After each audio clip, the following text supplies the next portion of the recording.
কীভাবে আমরা এখানে ক্রিয়েট করতে পারি, যেহেতু আমাদের এখানে অ্যাডমিন বার থাকবে না, তাই না? সো আমরা প্রোফাইলের মধ্যে চলে যাই এবং প্রোফাইলের মধ্যে এই যে এখানে যে ফার্স্ট নেম লাস্ট নেমটা শো করতেছে, আমরা ঠিক এই জায়গাতেই লিখবো লগ আউট, ঠিক আছে?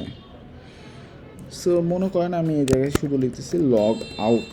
সো লগ আউটের মধ্যে অবশ্যই আমাদের এখানে এখানে একটা এ লাগবে আমাদের, এ, এবং এই জায়গায় আমাদের লগ আউট ফাংশনালিটিটা আমরা দিতে পারি। সো লগ আউট ফাংশনালিটি বলতে এখানে আমরা কি দিব, এখানে আমরা একটা ফাংশন ব্যবহার করব যেটা লগ আউট একটা ইউআরএল আমাদের এখানে শো করবে। So echo WP log out URL, log out URL, okay? So এই ফাংশনটা আমরা এখানে অ্যাপ্লাই করব। সো এখন যদি আমি এটাকে সেভ দিই, সেভ দিয়ে একটু আমি প্রোফাইলে যাই,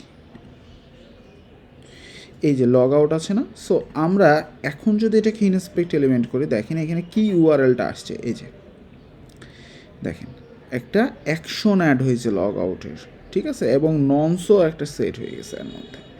সো আমাদের এখন এখানে কাজ করলে লগ আউটটা এখনই হবে না, তাও লগ আউটটা অ্যাকচুয়ালি কাজ করে ফেলেছে।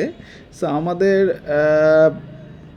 সম্ভবত এখানে আর তেমন কিছু করা লাগবে না, দেখি লগ ইন, হ্যাঁ লগ আউটটা ঠিকঠাক মতো ঠিক কাজ করে ফেলেছে, যেহেতু ননস সেট হয়ে যাচ্ছে। সো যদি না কাজ করতো তাহলে আমাদের একটা আবার ডাব্লুপি রিডাইরেক্ট ইউজ করতে হতো লগ আউটের জন্য, বা আমরা এইটা ঠিক আছে লগ আউট হচ্ছে, কিন্তু আমাদের দেখেন লগ ইন প্যানেল ব্যতীত অন্য লগ ইন প্যানেলে চলে গেছিলো না? আমাদের তো এই লগ ইনে লগ আউট হলে এই লগ ইনে আসবে, কিন্তু আমাদের কি হচ্ছিল ওই ডাব্লুপি অ্যাডমিনের লগ আউটে চলে গেছে। অর্থাৎ আমি আবার একটু বোঝাই যে আবার যখন আমি এখানে লগ ইন করতেছি, ঠিক আছে, আমার প্রোফাইল পেজে এসে আমার এটা শো করতেছে, কিন্তু লগ আউট ক্লিক করলে দেখেন এই যে আমাদের কিন্তু এই লগ আউটে চলে আসতেছে। সো আমরা চাই যে এই লগ ইনের মধ্যে আসবে, এই লগ ইনের মধ্যে আসবে রিডাইরেক্ট হয়ে। সো এইটা কীভাবে করতে পারি, ঠিক আছে, এইটা এবার দেখাবো। সো আমরা নেক্সট পার্টে এটা দেখব।